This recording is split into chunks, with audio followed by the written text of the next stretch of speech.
Tonight, COVID D-Day, the massive distribution effort to vaccinate Americans who need it the most is underway. The first COVID-19 vaccinations administered in the U.S. come on the heels of this weekend's emergency approval from the FDA. The historic breakthrough marks what officials call the beginning of the end. Correspondent Mark Irons reports. Mark? Tracy, the Centers for Disease Control and Prevention says that people 16 years and older can get this vaccine. But nursing home residents and frontline healthcare workers will be some of the first to receive a shot. A massive vaccine rollout is now underway. The cheers signaling a hopeful development amid a global virus fight, as a New York City nurse became one of the first people in the U.S. vaccinated against the coronavirus this morning. I received the vaccine a short while ago.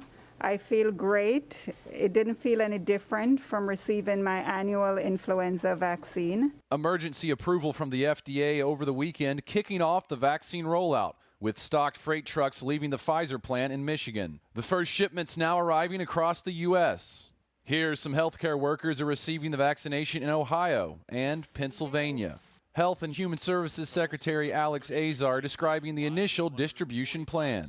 145 sites expected to receive vaccine today, 425 tomorrow, and 66 sites on Wednesday. Secretary Azar says healthcare payers are handling administration costs so no American faces an out-of-pocket expense for the vaccine.